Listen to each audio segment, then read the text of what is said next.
ભોગ બનતા હોય છે, પરંતુ આ વખતે કોર્પોરેટરો કાર્યકરોના રોષનો ભોગ બન્યા છે। સુરતના વોર્ડ નંબર 13માં જર્જરિત રસ્તાઓનું સમારકામ ન થતા ભાજપના કાર્યકરોમાં સ્થાનિક કોર્પોરેટરને લઈને રોષ જોવા મળ્યો છે। ભાજપના કાર્યકરોના વોટ્સએપ ગ્રુપમાં સ્થાનિક કોર્પોરેટરના ફોટા સાથેની હૈયાવરાળ ઠાલવતા મેસેજ ફરતા થયા છે। આ મામલે કોર્પોરેટરોએ પણ પોલીસ ફરિયાદની પણ ચીમકી ઉચ્ચારી છે।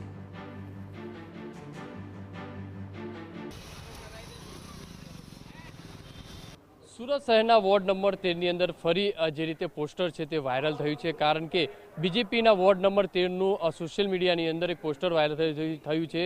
તેની અંદર 4 કોર્પોરેટરના ફોટા લગાવવામાં આવ્યા છે અને જે રીતે કામ થતું ન હોવાના આક્ષેપ કર્યા છે। તો આપણી સાથે જે કોર્પોરેટરો છે તેમની સાથે વાત કરીશું। પોસ્ટર કંઈક વાયરલ થયું છે, શું હકીકત છે, કઈ રીતે કાર્યકર્તાઓ જે રીતે છે તે નારાજ હોય તે રીતનું લાગી રહ્યું છે?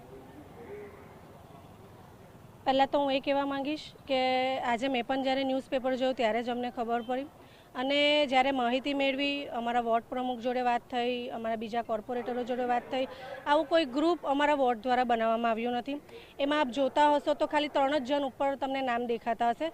એટલે આ જે ઇમેજ ફેરવવામાં આવી છે એ ફ્રોડ કહી શકાય।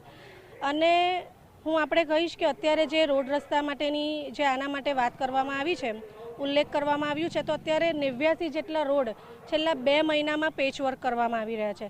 સાથે સાથે 2024માં 11 જેટલા રોડ અને હાલમાં જ 4 રોડ અત્યારે હાલમાં એનું કામ થયું છે। તો એ સમજ નથી પડતી કે કેમ આવું કહેવું પડ્યું કે રોડ રસ્તા રિપેર નથી થતા। અગાઉના વર્ષોમાં પણ આવી રીતે અમુક અસામાજિક તત્વો છે કે જે વિઘ્ન સંતોષી છે, અમારા થી એવો કંઈક તકલીફ હશે, અમને હેરાન કરવા માંગતા હોય, અમારી છબી ખરડાવવા માંગતા હોય, એના માટે આવું પગલું ભરવામાં આવ્યું। શું લાગે છે, કોણ તમારા અંદર જ કાર્યકર્તાઓ લાગે છે કે કોઈ બીજું કોઈ હોઈ શકે? એ જે હશે પણ અમે એના માટે પોલીસ ફરિયાદ કરવાના છે અને એ બહાર આવશે જ થોડા સમય પછી। જે રીતે અંદર ઉલ્લેખ પણ કર્યો છે કે કોર્પોરેટરનું જે છે ત્યાં ઉપર ઉપજતું નથી, જેથી કોર્પોરેટરોના કામ થતા નથી। હું આપણે એ જ કહું છું કે જો પેચવર્ક 89 રોડનું થતું હોય, બીજા બધા કામો થતા હોય, અમારા એરિયામાં અત્યારે કોમ્યુનિટી હોલ બનવા જઈ રહ્યો છે, ગાંધી સ્મૃતિ ભવન બનતું હોય, ડીકેમ હોસ્પિટલ બનતી હોય, બીજા બધા કામો થતા હોય, તો કેમ અમારું ઉપજતું ન હોય? હું એવું કહેવા માંગુ છું। બીજા કોર્પોરેટર છે તેમની સાથે વાત કરીશું। બેન, કઈ રીતની આપના જે પોસ્ટરને લઈને શું કહેવું છે આપનું?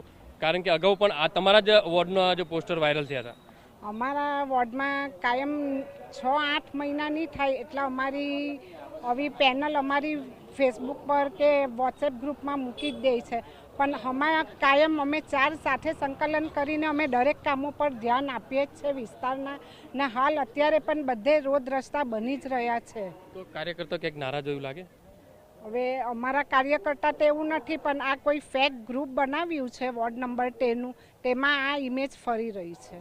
જે રીતે બંને કોર્પોરેટર કહી રહ્યા છે કે ફેક જે ગ્રુપ બનાવ્યું છે અને ઇમેજ છે તે ફેરવવામાં આવી રહી છે, તેમને બદનામ કરવા માટેની જે કોશિશ છે તે કરવામાં આવી રહી છે, ત્યારે હવે કોર્પોરેટર તરફથી આ જે વોટ્સઅપ ગ્રુપ જે બનાવ્યું છે તેને લઈને પોલીસ ફરિયાદ કરવાની પણ વાત કરી રહ્યા છે। ત્યારે જોવાનું રહ્યું કે આવનારા સમયની અંદર હવે આ જે પોસ્ટર વોર છે તે ક્યાં સુધી પહોંચશે। કેમેરામેન સંજય ચંદ્રલ સાથે બલદેવ સુથાર, TV9 સુરત। ગુજરાતીઓનો મોટો તહેવાર